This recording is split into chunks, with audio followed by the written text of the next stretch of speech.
بسم اللہ الرحمن الرحیم۔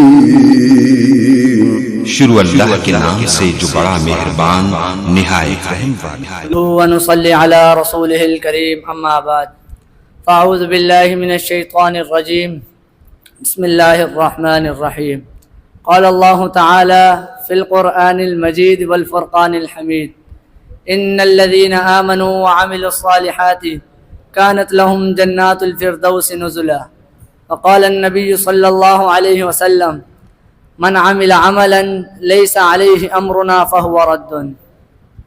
قابل صد واجب الاحترام اساتذہ اکرام اور عزیز ساتھیوں، السلام علیکم ورحمۃ اللہ وبرکاتہ۔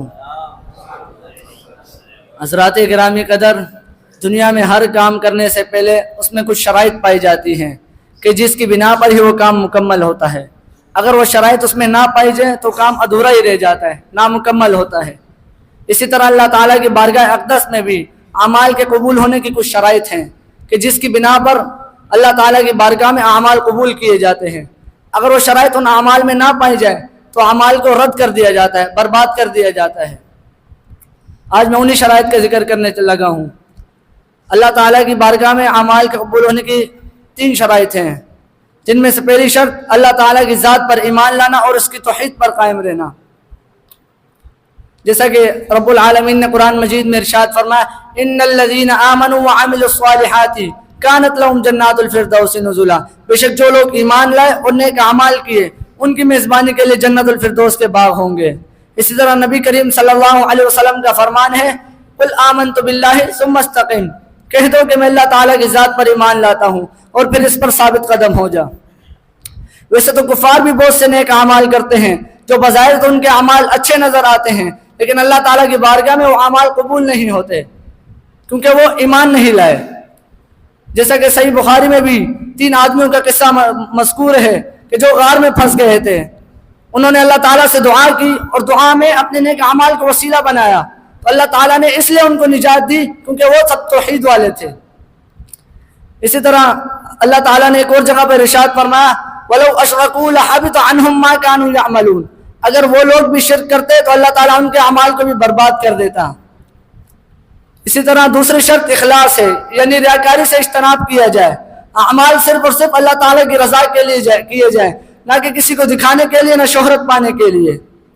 جیسا کہ اللہ تعالیٰ کا قرآن مجید میں ارشاد ہے فَاعْبُدِ اللَّهَ مُخْلِصًا لَهُ الدِّينَ، اللہ تعالیٰ کی عبادت کرو خالص اس کے دین کو خالص کرتے ہوئے۔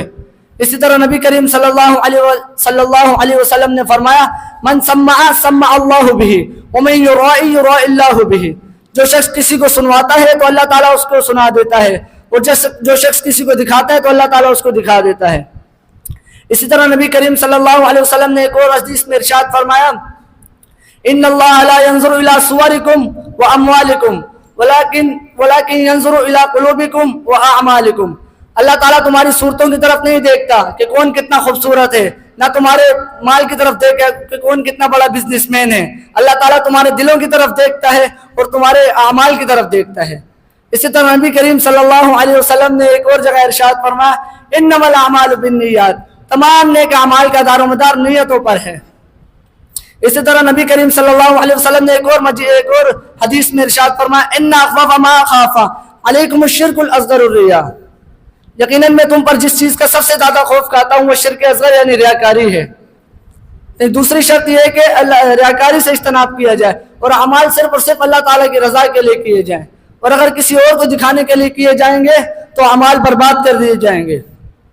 اسی طرح تیسری اور آخری شرط نبی کریم صلی اللہ علیہ وسلم کی لائی ہوئی شریعت پر عمل کرنا، جیسا کہ نبی کریم صلی اللہ علیہ وسلم نے ارشاد فرمایا من عمل عملا لیس علیہ امرنا فہو رد، جس کسی شخص نے بھی کوئی ایسا کام کیا جس پر ہمارا حکم نہیں ہے تو نامردود ہے۔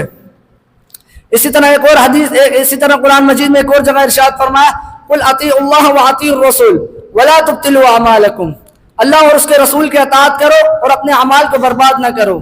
اسی طرح ایک اور جگہ پر ارشاد فرمایا وما آتاکم الرسول فخذوہ وما نہاکم عنہ فانتہوا، یعنی نبی کریم صلی اللہ علیہ وسلم جو تمہیں دے دے وہ تم لے لو، اور جس چیز سے تمہیں روک دیں تم رک جاؤ۔ آخر میں بس یہی بات کہنا چاہوں گا کہ کرنسی وہی مقبول ہوتی ہے جس کی سرکار نے تصدیق کی ہو، اور اعمال بھی وہی قبول ہوں گے جس کی آپ علیہ الصلوۃ والسلام نے تصدیق کی ہو۔ اللہ تعالیٰ سے دعائیں ہمیں سیرت طیبہ پر عمل کرنے کی توفیق نصیب فرمائے، آمین۔ وما علینا الا البلاغ۔